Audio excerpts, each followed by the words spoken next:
Amsa TV நேயர்கள் அனைவருக்கும் வணக்கம். துலாம் ராசிக்கு ஆணி மாத பலன்கள் எப்படி இருக்குங்கிறத இப்போது பார்க்கலாம். துலாம் ராசிக்கு ராசிநாதன் 7லிருந்து ராசியை பார்க்கக்கூடிய நல்ல மாதம்.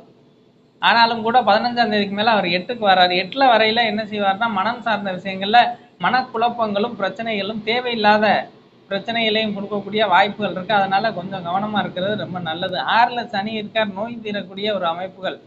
இதெல்லாம் இந்த நோய்கள் தீரக்கூடிய ஒரு மாதமா அந்த மாதம் அமைஞ்சிருக்கு. சனி தனிச்சிருக்கார், வக்ரமா வேற இருக்கிறதுனால எல்லா விஷயத்தையும் நன்மைகளாகவே துலாம் ராசிக்காரர்களுக்கு செய்வார் அப்படிங்கிறது மாதிரியான புதிய சிந்தனைகள் கிடைக்கக்கூடிய நல்ல ஒரு அமைப்புகளோடு குரு உங்களது ராசியை பார்க்கிறதுனால எல்லா விஷயங்களும் நன்மைகளாக நடக்கும் அப்படின்னு சொல்லலாம். 3ஆம் இடத்தை குரு பார்க்கறதுனால முயற்சிகளில் வெற்றி கிடைக்கக்கூடிய ஒரு மாதமா இந்த மாதம் அமைஞ்சிருக்கு. தந்தை வழி சொத்துக்கள் கிடைக்கக்கூடிய மாதமாகவும் அமைஞ்சிருக்கு.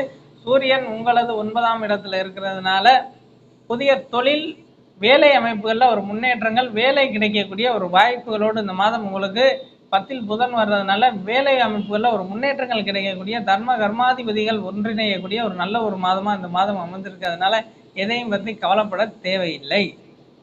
இப்போ வேலை சார்ந்த விஷயங்கள்லேயே ஒரு முன்னேற்றங்கள், பணம் சார்ந்த விஷயங்களில் 2ஆம் அதிபதி 11ல் இருக்கக்கூடிய ஒரு நல்ல ஒரு மாதம்னு சொல்லலாம். பணம் சார்ந்த விஷயங்களில் ஒரு முன்னேற்றங்கள், வராக்கடன் வரக்கூடிய ஒரு வாய்ப்புகள், கடன் வாங்கினா அதை அடைக்கக்கூடிய வாய்ப்பு